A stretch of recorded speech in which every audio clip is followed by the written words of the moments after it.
ప్రార్థనా సమయం అనే ఆధ్యాత్మిక కార్యక్రమానికి మిమ్మల్ని అందరినీ ప్రేమతో ఆహ్వానిస్తూ ఉన్న నేటి ధ్యానము కొరకు తిమోతికు రాసిన 2వ పత్రిక 2వ అధ్యాయము 15వ వచనం చదువుకుందాం. దేవుని ఎదుట యోగ్యునిగాను, సిగ్గుపడనక్కర్లేని పనివానిగాను, సత్యవాక్యమును ఉపదేశించువానిగాను నిన్ను నీవే దేవునికి కనబరుచుకొనుటకు జాగ్రత్త పడుము. ప్రభువునందు ప్రియ దేవుని బిడ్డలారా, ఈ లేఖన భాగములో అపోస్తులైన పౌలు తన నిజ కుమారుని తిమోతికి తెలియజేస్తున్న విషయాలు 3 విషయాలు తెలియజేస్తున్నారు. ఏంటో 3 విషయాలంటే, దేవుని ఎదుట యోగ్యునిగాను అన్నాడు. రెండో విషయం ఏమిటంటే, సిగ్గు పడనక్కర్లేని పనివానిగాను. మూడో విషయం ఏమిటంటే, సత్యవాక్యమును ఉపదేశించువానిగాను. ఈ 3 విషయాల్లో చూడు, నిన్ను నీవే దేవునికి కనబరుచుకున్నట్టుకు జాగ్రత్త పడు. ఏ విషయాల్లో తిమోతి జాగ్రత్త పడాలి అంటే 3 సంగతులు చెప్పారు. అందులో మూడవది ఏమిటంటే, సత్యవాక్యమును ఉపదేశించువానిగాను అన్నాడు. ఆ మాటకు మూల భాషలో ఫుట్నోట్లు ఏమని రాయబడిందంటే, సరిగా విభజించువానిగాను, అంటే వాక్యాన్ని సరిగా విభజించాలి. ఈ మాటను మనం జాగ్రత్తగా గమనిద్దాం. అంటే ఈ విషయాలలో నేను నీవే దేవుని ఎదుట అన్నాడు. నేను నీవే దేవునికి కనబరుచుకొనుటకు. కాబట్టి ఇక్కడ మనం జాగ్రత్త పడవలసిన విషయాల్లో ఈ 3 సంగతులు ఒకటి ఏంటంటే, సత్యవాక్యమును సరిగా విభజించువానిగా దేవుని ఎదుట కనబరుచుకోవటానికి జాగ్రత్త పడాలి. ఏమండి, దేవునికి కనబరుచుకున్నటకు జాగ్రత్త పడటం అనేది చాలా ముఖ్యమైన విషయం. ఎందుకు అంటే, సత్యవాక్యమును అంటే వాక్యాన్ని సరిగా విభజించకపోతే ఆ యొక్క వాక్యం యొక్క భావము అర్థం కాక దాని వలన రకరకాల తప్పుడు బోధలు, అంటే రకరకాల బోధలు వచ్చే అవకాశం ఉంది. ఎప్పుడైతే వాక్యాన్ని సరిగా విభజించగలరో అప్పుడు సత్యం అనేది బయలుపరచబడుతుంది. ఎప్పుడైతే వాక్యాన్ని సరిగా విభజించలేని పరిస్థితి ఉంటుందో ఆ భావము గ్రహింపు రాక రకరకాల అభిప్రాయాలు, తప్పుడు అభిప్రాయాలు బోధించే అవకాశం ఉంది.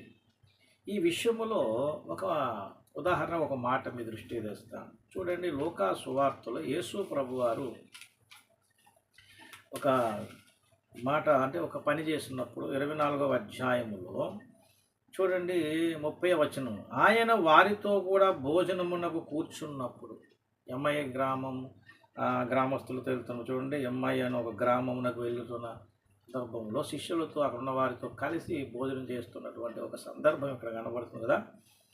ఆయన వారితో కూడా భోజనమున కూర్చున్నప్పుడు ఒక రొట్టెను పట్టుకొని స్తోత్రము చేసి దాన్ని విరిచి వారికి పంచిపెట్టగా, 31వ వచనం, వారి కన్నులు తెరవబడి ఆయన గుర్తుపట్టి. రొట్టె విరిచినప్పుడు ఏమైందట, వారి కన్నులు తెరవబడి, విరవబడుట అనేది ఇక్కడ మనం గమనించాలి. అలాగే లేఖనం కూడా విరవబడాలి, వాక్యం సరిగా విభజించబడాలి. ఎప్పుడైతే అలాగున జరుగుతుందో ఆ లేఖనములో ఉన్నటువంటి ఆ భావము అందరికీ గ్రహింపగలుగుతుంది. ఎప్పుడైతే వాక్యము సరిగా విభజింపబడదో, పైనే మామూలుగా తెలియజేసినప్పుడు దానివల్ల ఎవరికి ఒక ప్రయోజనం ఉండదు. అందుకని పౌలు భక్తుడు తిమోతికి మాట హెచ్చరిక చేశాడు, నిన్ను నీవే దేవుని కనబరుచు జాగ్రత్త పడు. ఏ విషయంలో?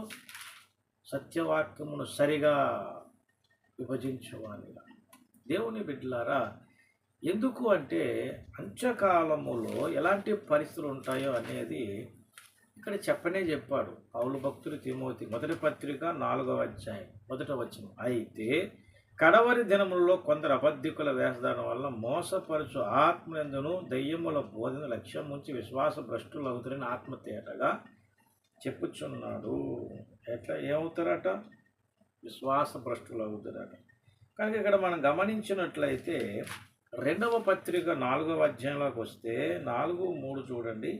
ఎందుకనగా జనులు హితబోధన సహింపక దురదశములు గలవారే తన స్వకీయ దురాశలకు అనుకూలమైన బోధనలు తమ కొరకు పోగు చేసుకొని సత్యమునకు చెవినీయక కల్పనా కథల వైపునకు తిరుగు కాలము వచ్చును. ఇది సంఘంలో ఉన్న పరిస్థితి. హితబోధకు చెవినవట్లేదు, కల్పనా కథలు. అలాగే కడవరి దినాలు ఎలాంటి బోధలు ఉంటాయో చెప్పుకోవచ్చు. కాబట్టి ఈ పరిస్థితులలో నువ్వు ఎలా ఉండాలి కనుక దేవుని బిడ్డలారా, వాక్యమును సరిగా విభజించుట అనేది ఎప్పుడైతే మనం నేర్చుకోగలుగుతాం, అటువంటి ఆ బోధను మనం వింటామో లేదా మనం బోధించిన అలా విభజించగలుగుతాం, అప్పుడే సత్యం బయటకు వస్తుంది. అంటే ఆ లేఖనాన్ని భావం బయటకు వస్తుంది. ఆ పరిస్థితులు లేనందుచేత కొన్ని పొరపాట్లు జరిగే బోధనలో తప్పుడు అభిప్రాయాలు బోధించడం జరిగింది. ఉదాహరణ ఒకటి చెప్తాను మీ ముందు. ఉదాహరణ చెప్తాను ఏమండి. మీరు గమనించినట్లయితే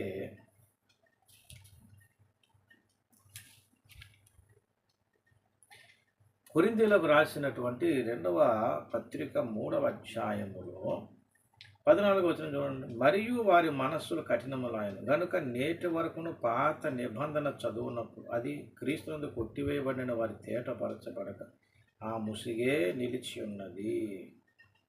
ఇక్కడ ఏమంటున్నారు? మరియు వారి మనస్సులు కఠినములాయను గనుక నేటి వరకును పాత నిబంధన చదువునప్పుడు అది క్రీస్తునందు కొట్టివేయబడినని వారికి తేటపరచబడక ఆ ముసిగే నిలిచున్నది అంటారు. అంటే ఏది కొట్టివేయబడింది? బాగా గమనించాలి. పాత నిబంధన అనే మాట అనగానే బైబిల్లో కనబడే ఈ పాత నిబంధన కాదు. అర్థమైందండి?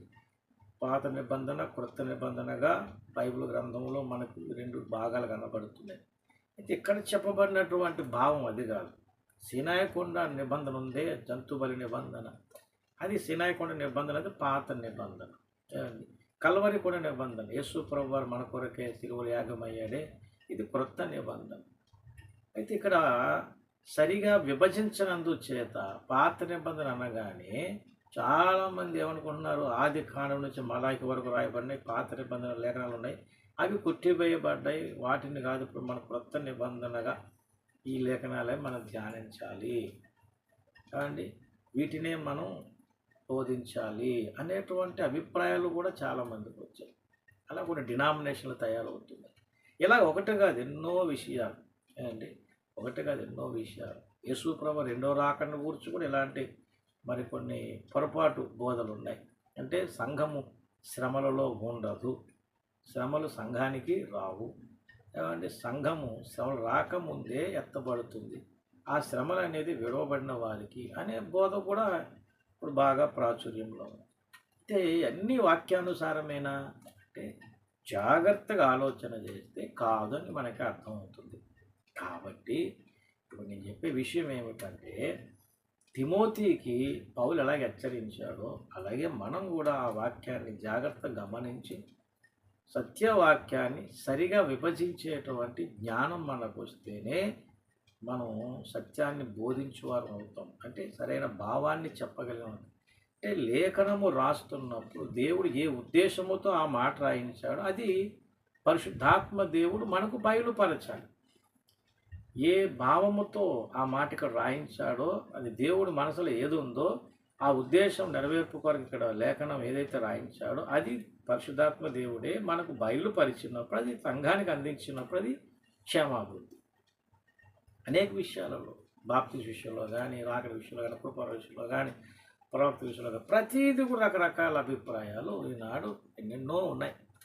కాబట్టి ప్రతీదీ లేఖనానుసారమా కాదా అని తెలుసుకోవటంలో మనకు ఆ జాగ్రత్త ఉండాలి. అలాగే బోధించేవారు, ఉపదేశించేవారు సరిగా విభజించాలి, వాక్యాన్ని సరిగా విభజించగలిగే జ్ఞానం కావాలి. కనుక దేవుని బిడ్డలారా, మరి ఈనాడు అంత్యకాల ప్రవక్తగా అజ్జితోఫీరు గారి ద్వారా దేవుడు రాయించిన గ్రంథాలలో యుగాంతం అనే గ్రంథము 2వ రాకడను గురించిన సత్యాన్ని తెలియజేస్తుంది. అలాగే త్రిత్వాన్ని గురించి, పరిశుద్ధ దేవుని గురించి జ్ఞానం, ఆ గ్రంథాన్ని చదివినప్పుడు కొంతమంది దైవజనులు అన్నారు, మా కన్నులు వెలిగించబడ్డాయి, గ్రంథం అంటే బైబిల్ ఇలా చదవాలా.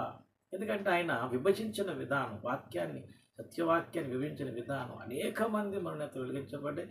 అందులో నేను ఒక్కడిని. నేను ఆ బోధ విన్న తర్వాతే, అంటే పరిశుద్ధ గురించి జ్ఞానం అనే సందేశం విన్నప్పుడు, ఆ గ్రంథం చదివినప్పుడు, ఆ గ్రంథానికంటే ముందు ఆయన మరి సందేశాన్ని క్యాసెట్లో రిలీజ్ చేశారు. అది విన్నప్పుడు నిజంగా నా కన్నులు తెరవబడ్డాయి, నా మనోనేత్రాలు వెలిగించబడ్డాయి.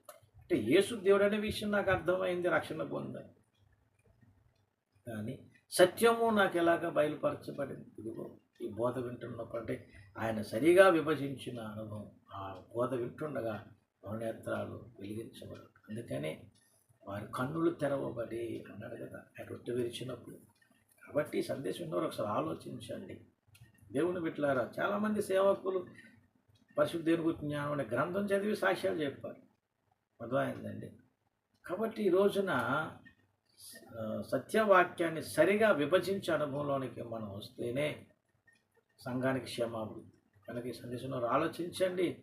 ఒకవేళ మీ బోధకులైతే మీరు బోధించే బోధ ఏదో మనకు తెలిసినవి ఇతరులు చెప్పిన వాటిని ఏదో అంటే మాటకు మాట క్రోడీకరించుకొని ఏదో చెప్తున్నావా, లేకపోతే దేవుని యొక్క అసలు మనస్సు దేవుడు ఎందుకు రాయించారన్నమాట, ఆయన ఏ ఉద్దేశంతో లేఖనం రాయబడింది అనే విషయాన్ని పరిశుద్ధాత్మలో తెలుసుకొని సంఘాన్ని బోధించగలుగుతున్నాము. అలాగే చదివేవారు కూడా అలాగే అర్థం చేసుకోగలుగుతున్నాము. లేని ఎడల రకరకాల అభిప్రాయాలు, తప్పుడు అభిప్రాయాలు వచ్చి క్షేమాభివృద్ధి లేకుండా ఆత్మీయంగా మనం ముందుకు సాగనీయకుండా నష్టపోతాం. కాబట్టి దయచేసి గమనించండి, లేఖనాలను ఎలా ధ్యానించాలి, అలాగే సత్యవాక్యం ఎలా విభజించాలి, సంఘానికి ఏది క్షేమాభివృద్ధి తెలుసుకోగలిగితే ఆత్మీయంగా వర్ధిల్లుతూ అటు కృప దేవుడు మీకు నాకు అందరికీ దయచేయను గాక. ఆమేన్. ప్రార్థన చేద్దాం. పరిశుద్ధుడైన మా తండ్రి, వాక్యం విభజించుటలో సరైన క్రమం మాకు ఉండాలని నేర్పించారు. ఈ బోధ సందేశం అందరిలోనికి ఫలింపజేయమని యేసు పరిశుద్ధ నామమున వేడుచున్నాను తండ్రి. ఆమేన్. అందరికీ వందనములు. దేవుడు మిమ్మల్ని దీవించి ఆశీర్వదించును గాక. ఆమేన్.